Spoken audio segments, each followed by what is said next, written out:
কথাটা অনেকেই শুনেছেন কিন্তু এটার অর্থ না অনেকে বুঝে নেই।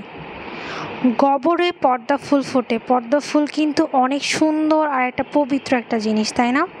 একটা সুন্দর একটা ফুল।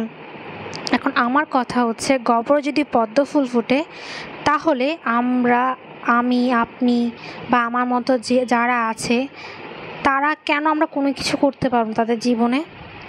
আমরা অনেকে না জীবনে হার মেনে যাই, ভাবি আমাকে দিয়ে কিছুই হবে না।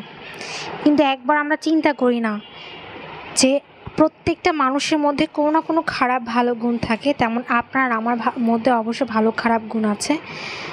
অবশ্যই আমাদের মধ্যে সেই ভালো খারাপ গুণটা যদি আমরা বিবেচনা করি আমাদেরকে দিয়ে অনেক ভালো কোনো কিছু করা কিন্তু সম্ভব। সো যাই হোক, আজকে আমার আম্মু শাপলা কাঠ নিয়ে এসেছিল। সো আমি আমার আম্মুকে বললাম, আম্মু তুমি যেহেতু শাপলা এনেছো আমি কিন্তু এটা ভিডিওতে শেয়ার করব। আম্মু বললো না থাক, আমি তো নর্মালভাবে রান্না। আমি বললাম সমস্যা নেই, আজকে আমি শাপলাটা নর্মালভাবে রান্না করে দেখাই সবাইকে। হয়তো বা অনেকেই জানে না শাপলা কীভাবে রান্না করতে হয়। সো আমার আম্মু কিন্তু 5 থেকে 6 ধরনের নিয়মে কিন্তু শাপলা রান্না করতে পারে। সো আজকে সব থেকে সিম্পল যে নিয়মটা, ওই নিয়মে রান্না করবে। প্রথমে শাপলাটাকে খুব ভালো করে পরিষ্কার করে নিতে হবে। তোমরা তো দেখেছো আমার আম্মু কীভাবে শাপলাগুলো পরিষ্কার করে কেটে নেয়। এবার যদি কাটো খুব কম সময় তোমরা অনেকগুলো শাপলা একসাথে কেটে নিতে পারবে। তারপর এই শাপলাগুলোকে হলুদ আর লবণ দিয়ে খুব ভালো করে সিদ্ধ করতে হবে।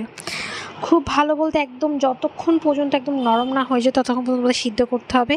এরপর একটা কড়াইয়ের মধ্যে গরম তেলের মধ্যে পেঁয়াজ মরিচ ছেড়ে দিতে হবে। এরপর এখানে তোমরা আদা কুচি দিতে পারো, রসুন কুচি দিতে পারো, অথবা বাটাও দিতে পারো। আমার আম্মু এখানে রসুন বাটা দিচ্ছে, আদা দিচ্ছে না। এখানে আমার আম্মু হলুদ দিচ্ছে। তো অনেকে কিন্তু শাপলার মধ্যে হলুদ খায় না, তোমরা যদি চাও হলুদ অ্যাভয়েড করতে পারো। হলুদ দিলে কালারটা অনেক সুন্দর আসে শাপলার মধ্যে, এছাড়া কিছুই না। সো যখন এই মশলা একটু রান্না হয়ে যাবে তখন এর মধ্যে একটা ডিম ছেড়ে দিবে। তোমরা যদি চাও 2টা 3টা যতটা তোমাদের ইচ্ছা ততটা তোমরা এখানে ডিম ব্যবহার করতে পারো। এরপর এই ডিমটা যতক্ষণ পর্যন্ত নাড়বে ততক্ষণ পর্যন্ত ডিমটা রান্না না হয়ে যায়।